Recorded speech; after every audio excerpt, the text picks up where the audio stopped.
ሰላም እግዚአብሔር ከእናንተ ጋር ይሁን። እንደምን ቀያችሁ ጌታ የተወደዳችሁ ቅዱሳን ተባረኩ፣ ጸጋ ይብዛላችሁ።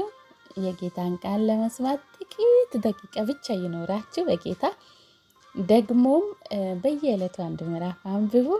ጌታ ኢየሱስ እረፍታችን ነው። ተባረኩ። ወደ ዛሬው ሀሳብ እንመለሳለን። ጸጋ ይብዛላችሁ።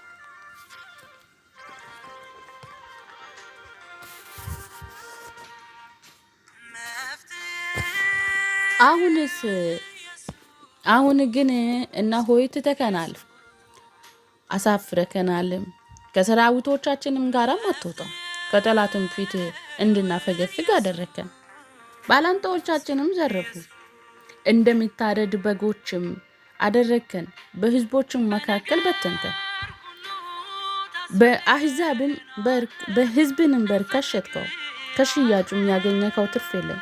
ለጎረቤቶችም ስድብ፣ በዙሪያም ላሉ መሳቂያና መበዛጫ አደረከን።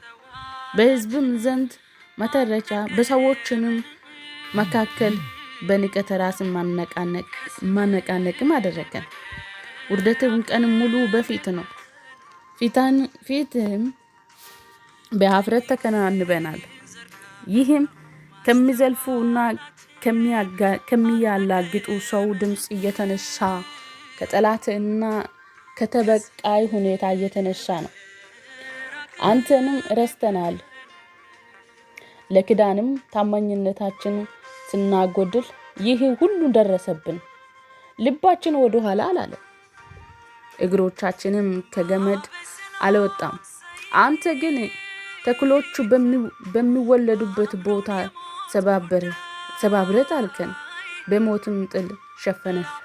የአምላካችንን ስም ረስተን እጆቻችንን ወደ ባዕድ አምልኮ ዘርግተን ቢሆን ኖሮ እግዚአብሔር ይህን ማወቅ ይሳነዋልን? እርሱ ልብንም የሰበረው የሚረዳ ነውና። አሁንም እንጂ ቀኑን ሙሉ ስላንተ ሞትን እንጋፈጣለን፣ እንደሚታረድም በጎች ተቆጥረናል። ጌታ ሆይ ንቃ፣ ለምን ስተውከን? ለምን ትተኛለህ? ተነስ፣ ለዘላለም አትጥለን። ፊትንም ለምን ትሰውራለህ?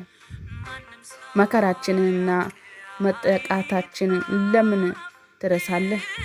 ነፍሳችንን አፈር ውስጥ ሰጠመች፣ ሆዳችንም ከምድር ጋር ተጣብቋል።